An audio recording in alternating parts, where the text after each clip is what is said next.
Is he even supposed to be here? A recruit scoffed as the clock's faint click echoed through the Cedar Grove lobby, morning light sliding across the old man no one recognized. They mocked him under their breath, pressed by rumors and half-formed guesses. Yet he didn't answer, standing there with that quiet steadiness older townsfolk carry. Still, when the hallway dimmed and the room held its breath, the silver edge of the coin in his hand caught a soft glow, a heartbeat of truth waiting to surface.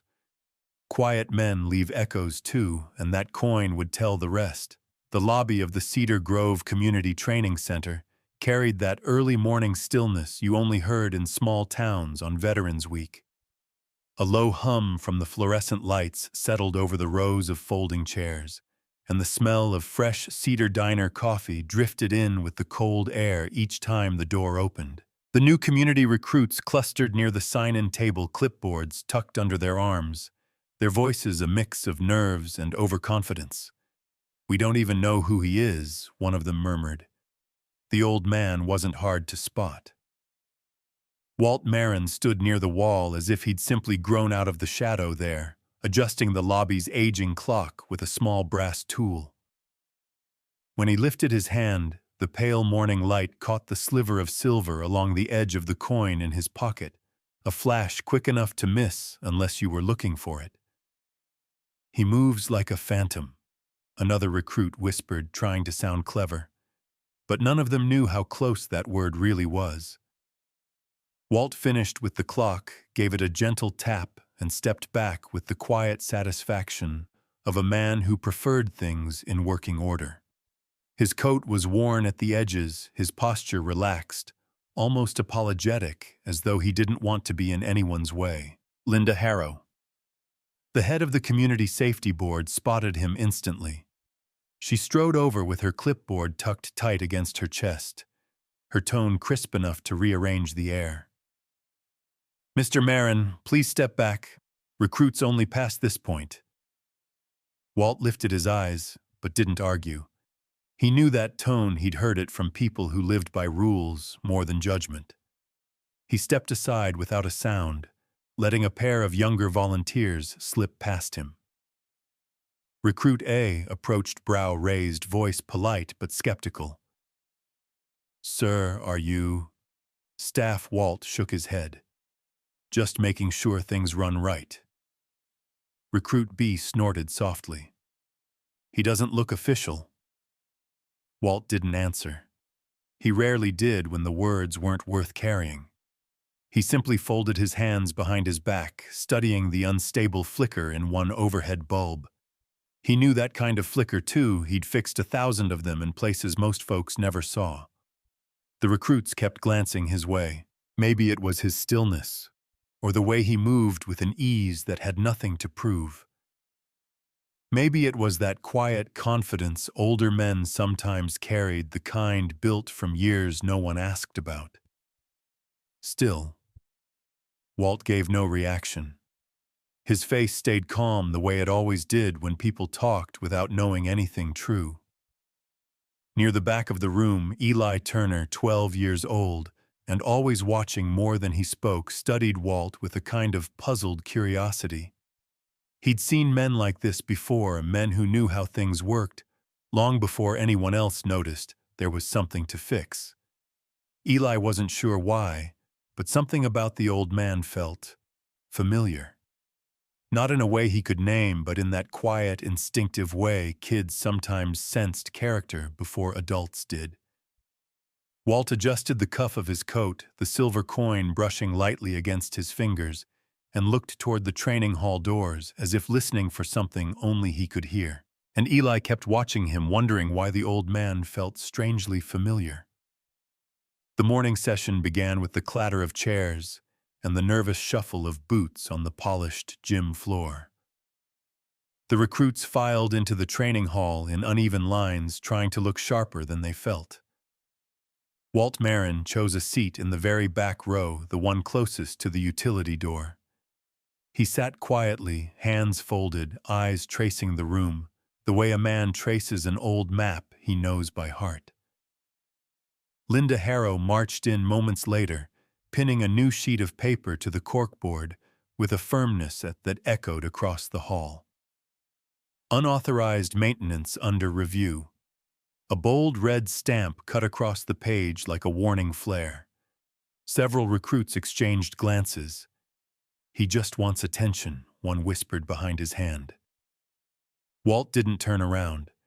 He simply shifted his gaze to the overhead rigging, noticing the slight sway in one cable just enough to signal stress. He waited until Linda turned to address the class, then slipped out of his chair for a moment, as subtly as a man stepping out of someone else's way. Near the side wall, a junction plate hung loose, its screws rattling faintly with each vibration from the HVAC. Walt lifted it with gentle precision and tightened a single bolt just enough to stop the shake. No heroics, just the quiet kind of fix that keeps a room safe without anyone knowing there had been a risk at all.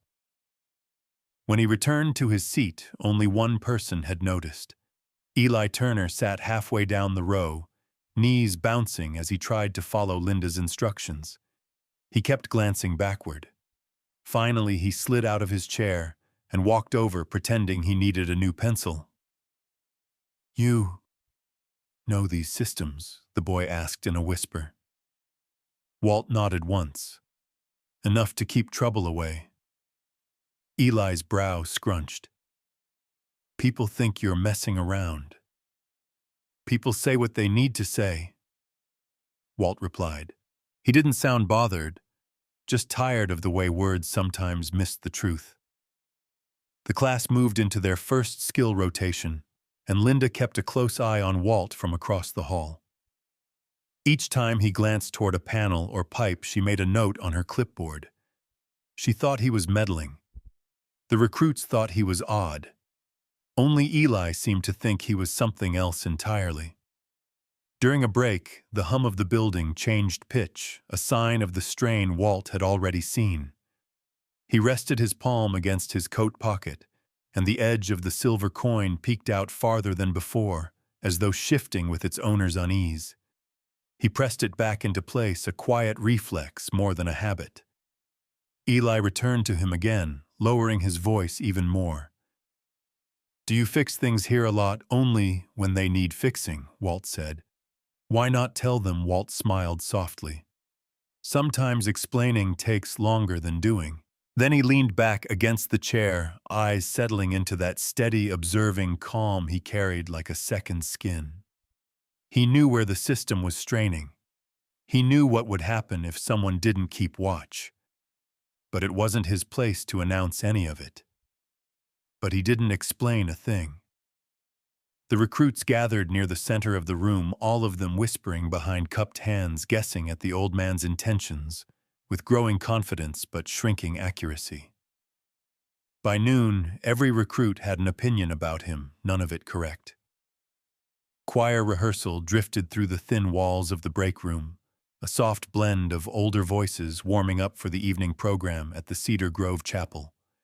The recruits sat scattered across tables, sipping vending machine cocoa, tapping at their phones, or replaying the morning drills in boastful tones. Walt Marin chose a quiet spot by the far window, where the late morning light fell in a clean stripe across the floor. Linda Harrow entered with her clipboard tucked close, her posture carrying the weight of procedure like a badge. "Mr. Marin," she said, placing a form in front of him. "The violation report needs your signature. Procedure is procedure." Her tone pressed more than her words ever could. It was the kind of pressure that didn't need touching to feel heavy. Walt looked up, patient as always. "I didn't perform any unauthorized work." Linda didn't budge. "The board still requires acknowledgement." Across the room, a recruit leaned toward another. "He's not supposed to be here anyway." Walt heard it, of course, but he only folded the form unread and slid it back across the table. The motion was calm, deliberate, almost courteous. Eli Turner appeared beside him a moment later, dragging a chair close without asking. His small sneakers squeaked against the linoleum as he settled in. Were you in engineering? The boy asked quietly. Walt's gaze softened. A long while back. You don't act like a volunteer, Eli said. Not like the others. Walt took the paper cup of water Eli handed him, and as he lifted it, the thin edge of the silver coin slipped into view from his coat pocket, just enough to catch the light and vanish again. Most things don't need saying, he replied. Eli watched him for a long moment, as though trying to decipher a code in the way the old man's hands moved, hands lined with age, but still steady, still sure. The kind of steadiness you didn't learn from manuals. Outside, the choir practiced a rising phrase, voices blending with the hum of the HVAC. The building had its own rhythm, metal settling ducts, expanding wires, humming through the rafters. Walt listened to all of it the way one listens to a story they already know the ending to. He glanced toward the ceiling, and the sunlight angled across his hands. Again weathered knuckles, faint old scars, fingers that moved with a precision that didn't match his quiet presence. Then the lights flickered sharp and sudden. A stutter of brightness, a quick dimming, another pulse. Every recruit in the room fell silent. You could feel the breath of the place shift, as though the building itself had taken a nervous step. Walt didn't move, but his eyes narrowed ever so slightly, tracking the sound that followed a brief metallic shudder high above the rafters. The recruits froze, suddenly aware the building wasn't as stable as it looked. The trouble started with a sharp click in the main relay, small enough that most people would have missed it, loud enough that Walt Marin lifted his head before anyone else reacted. A second later, the emergency door shuddered, tried to close, stalled halfway, and jerked back open with a metallic cough. Several recruits jumped to their feet. "Is that supposed to happen?" one asked, already knowing the answer. The door tried again, grinding halfway shut before freezing at an awkward angle. Warning lights blinked along the top frame, confused and uneven. Linda Harrow rushed forward, her voice cracking under the strain. "Everyone stand back. Don't touch the panel." She held out her clipboard like a shield, as though paperwork could keep the system together. The recruits crowded behind her, uncertain whether to panic or pretend they weren't close to it. Walt stepped toward the malfunctioning unit, with the quiet certainty of someone answering an old call. "Mr. Marin," No, Linda said. "This is an active hazard, step away." But the old man was already studying the console fingers, hovering an inch above the metal surface, reading the pattern in its flickering lights, the way others read faces. He leaned in, listening to the low hum beneath the frame. For years, he'd been slammed by polite protocols, the kind that closed doors without making a sound, pushing him back with phrases like, "Not your role," and "volunteers stay in designated areas." This time, he didn't step aside. He pressed gently along the relay housing, testing for heat. Then he crouched, checking the hinge track, steady and methodical, as though he had done it 100 times before. A murmur rippled through the recruits. "Why's he touching it like he knows it? Did he used to work here? No way. He's just old." The main doors of the hall swung open. Boots hit the floor with an even, commanding rhythm. Every recruit straightened. The lead instructor entered, the county's highest certified emergency responder, a man whose reputation filled the room faster than his presence. His uniform carried quiet authority, the kind that didn't need volume to be felt. He scanned the faces, then saw Walt, and paused. The room went still. "Walt," he said at last, voice low with something between respect and disbelief. "You never told them, did you?" The recruits looked from the instructor to the old man, confused. Walt didn't answer. He only stepped back from the relay, wiping his hands on his work coat, the way someone finishes a task they've done 1,000 times. The instructor turned to the recruits. "Years ago," he said, "we used to call him Phantom One." A wave of whispers surged through the group. The instructor continued, his voice growing firmer. And today, I'm calling him that again. Eli's eyes widened. Linda's clipboard dipped toward the floor. Walt opened his hand, palm up, revealing the silver service coin at last. The engraved insignia caught the overhead lights, an emblem of the county's old rescue unit, long retired but never forgotten. The instructor nodded toward it. He carried that during the river collapse response 10 years ago. A whole maintenance crew was trapped inside a folding structure. Walt was the only one who knew the grid well enough to guide responders through the failing system. A few recruits stepped closer, drawn by the gravity in the instructor's tone. He didn't wait for recognition, the instructor said. He didn't wait for permission.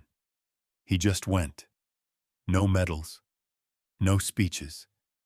But everyone in this county remembers who walked into that mess first. Linda swallowed hard. Why didn't he say anything? Walt closed his hand around the coin. Wasn't needed. Eli smiled at him, soft, relieved, proud. The tension in the room loosened, shifting into something warmer, steadier. Some recruits lowered their heads, embarrassed by their earlier assumptions. Others looked at him with dawning clarity, as though seeing the outlines of a story they hadn't realized they'd been standing inside. Still, Walt only said, just did what needed doing. No grand speech. No claim to the title that had just been handed back to him. And for the first time all day, the recruits finally knew who he was. The afternoon wind carried the first hint of fall through Cedar Grove, brushing yellow leaves across the steps of the training center. Walt Marin stood near the exit, hands tucked loosely into his coat pockets, as the recruits gathered their things with a different kind of energy than they'd had that morning. The room felt lighter now, as though some long-held misunderstanding had finally been set down. Linda Harrow approached him slowly, her clipboard held against her chest, not like a shield this time, but like something she wasn't sure she deserved to carry. Mr. Marin. She stopped, exhaled, and tried again. I judged you wrongly. Walt's eyes softened, the lines around them easing. Happens to all of us. Linda nodded, grateful for the gentleness in his tone. She stepped aside as Recruit A came forward, hat in hand, embarrassment written plainly across his features. If we'd known, the young man began. Walt shook his head. Respect isn't about knowing someone's story. It's about watching how they show up. The recruit swallowed, taking that in quietly. Around them, a few others stood close enough to listen, their earlier whispers replaced by an earnest sort of silence. Later, Walt walked with Eli toward the small post office across the street. The bulletin board there was a mix of lost dog flyers, bake sale notices, and a faded church schedule. But today, a brand new sheet of paper had been pinned in the center. Thank you to our quietest volunteer. The simple black letters stood out sharply against the white page. Eli's face lit up. They made this for you. Walt studied the sign for a moment, then gave a small shrug. Looks that way. The breeze caught the corner of the paper, lifting it gently, before letting it fall back against the board. Eli reached up to straighten it. Walt turned to him, something thoughtful in his expression. Then he reached into his coat pocket and brought out the silver coin, the same one that had glinted through half the day, half hidden until now. He placed it carefully into Eli's open hand. Not for who I was, Walt said, but for who you can be. Eli stared down at the coin, tracing the engraved insignia with one finger, almost afraid to breathe too hard. A voice called from behind them. The lead instructor strode up, his usual sternness softened by a faint grin. Next time you fix my exit doors, he said, at least leave me a note. Walt huffed out a quiet laugh. I'll think about it. The instructor tipped his head, a gesture of respect that didn't need explaining, then stepped back to let the moment be what it was. Eli held the coin as if it carried a small, steady warmth. The Cedar Grove Library foyer glowed with soft afternoon light, catching the dust motes drifting lazily above the old wooden floors. A small crowd gathered beneath a fresh bronze plaque mounted near the community board. The hush in the room wasn't the stiff kind found at official ceremonies, but the warm, respectful quiet of people who had come to honor someone they had almost overlooked. The cover cloth was lifted, revealing the inscription for the one they didn't know until they truly saw him. A few recruits lowered their heads. Linda wiped the corner of her eye. The lead instructor stood with his hands clasped gently behind his back, pride resting quietly on his shoulders. Eli Turner stepped closer to Walt Marin, nudging him lightly. "They know you now," he said. Walt looked at the plaque, then at the faces around him. "Names fade," he murmured. "Actions don't." Eli didn't argue. He understood more, now understood what it meant when someone lived their life steady and unseen, fixing what needed fixing, easing strain before others felt it. They left the library together, walking out into the cool evening air. The fall breeze pushed leaves along the sidewalk like small messengers. Eli kept one hand firmly around the silver coin Walt had given him, the metal warm from his grasp. It felt like more than a token. It felt like a promise he was supposed to grow into. Later that day, Walt settled onto the old porch swing behind his house. The sun drifted low, turning the edges of Cedar Grove gold. The boards beneath the swing creaked softly, each sway matching the rhythm of a man who had learned to move through life without leaving a loud trace. The clouds caught fire in the distance, glowing orange-pink and soft lavender. Walt breathed in the slow comfort of the evening, the air smelling faintly of pine and distant chimney smoke. He could hear the gentle hum of the town cars rolling over gravel, someone raking leaves next door, a choir warming up across the valley. Footsteps pounded up the walkway. Eli appeared at the edge of the porch, breathless cheeks flushed from running. "Mr. Marin, the recruits, they're calling you Phantom One again." Walt smiled, not with pride, but with that quiet understanding that had carried him through more years than he bothered to count. "Kid," he said softly, "I was never a phantom. Just someone who showed up." Eli eased onto the swing beside him, the coin still held tight in his palm. The evening settled around them like a blanket, steady, warm, familiar. And in that calm, the legacy didn't feel like a plaque or a title. It felt like a simple truth passed from one set of hands to another. If this story moved you, share it forward. The town settled into its evening rhythm as Walt Marin walked out of the library foyer, the new plaque catching a soft amber glow behind him, and the fall wind carrying the distant sound of a choir warming up. He paused on the sidewalk, watching Eli cup the silver coin in both hands, as though it were a small lamp in a winter window, and the boy looked up with a promise in his eyes that didn't need saying. Still, Walt knew that kindness rarely echoed unless someone carried it forward, and hearing the recruits whisper his old call sign again felt less like praise and more like a reminder that steady hands mattered even when no one was looking. Then, as porch lights clicked on across Cedar Grove, he stepped into the golden dusk with the quiet ease of a man who'd shown up his whole life, leaving behind a warmth gentle enough to replay on its own.